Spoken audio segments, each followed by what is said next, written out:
আমরা যদি একটু দেখানোর চেষ্টা করি যে রাজধানী তিতুমির কলেজের যে সামনে যে রোডটি রয়েছে আমতলী থেকে গুলশান 1-এর যে রোড, সেই রোডটি কিন্তু আসলে পুরো বন্ধ হয়ে আছে। আমরা যদি দেখানোর চেষ্টা করি যে তিতুমির কলেজের সামনে কিন্তু আসলে শিক্ষার্থীরা তিতুমির ইউনিভার্সিটি এরকম কিন্তু আসলে পেন্টিং করেছেন।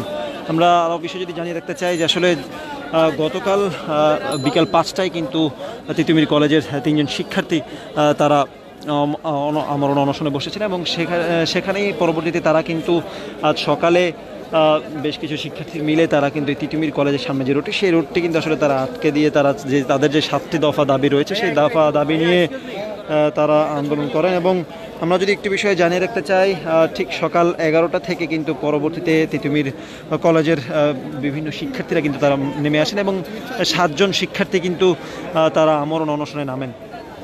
পরবর্তীতে এখন পর্যন্ত আমরা যদি জানিয়ে রাখি বিকাল 3:30টার দিকে কিন্তু বেশ শিক্ষার্থীরা কিন্তু আসলে আমরণ অনশন থেকে অনেক অসুস্থ হয়ে পড়েন। 3জনকে কিন্তু এখন পর্যন্ত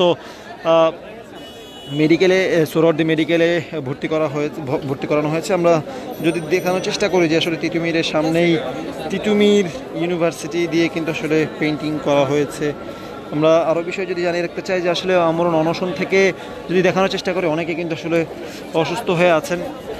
গতকাল যেই বিকাল 5টায় কয়েকজন শিক্ষার্থী আমরণ অনশনে বসেছিলেন এবং সেখান থেকে কিন্তু আজকে বেলা 11টা থেকে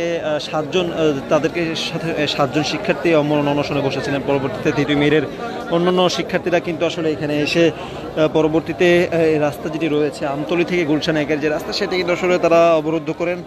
প্রায় 7 ঘন্টা হতে চললো, এখন পর্যন্ত কিন্তু আসলে তারা তাদের যে রাস্তাটি রয়েছে সেই রাস্তাটি কিন্তু আসলে এখন পর্যন্ত ছাড়েনি। ফলে যে মহাখালীর ওদিকের যে রোডগুলো রয়েছে গুলশান মহাখালীর এই দুই সাইড দিয়ে কিন্তু আসলে ব্যাপক যান চলাচল বিঘ্ন ঘটছে। আমরা যদি জানিয়ে রাখি যান চলাচল বলা যায় যে আসলে একেবারেই থেমে থেমে চলছে, যাত্রীদের ব্যাপক ক্ষতি হচ্ছে, আসলে সময় নষ্ট হচ্ছে, এমনটি কিন্তু আসলে অনেক অভিযোগ পাওয়া গেছে। একই সাথে আমরা যদি একটু জানিয়ে রাখতে চাই যে আসলে তিতুমিরের শিক্ষার্থীরা তারা যে তাদের বিশ্ববিদ্যালয়ের দাবি সহ যে 7টি দাবিতে তারা আজকে আমরণ অনশনে বসেছেন। আমরা দেখেছি এখান থেকে 3জনকে কিন্তু অ্যাম্বুলেন্সে করে হাসপাতালে নেওয়া হয়েছে। সোহরাওয়ার্দী মেডিকেল কলেজে কিন্তু আসলে এখন ভর্তি রয়েছেন 3জন এবং প্রায় এখন পর্যন্ত 7 ঘন্টা হতে যাচ্ছে। এখন পর্যন্ত কিন্তু আসলে তাদের কাছে কোনো ধরনের মন্ত্রণালয় বা কোনো জায়গা থেকে আসলে তাদেরকে আশ্বাস পর্যন্ত দেওয়া হয়নি, এমনটি কিন্তু আসলে তারা দাবি করছিলেন।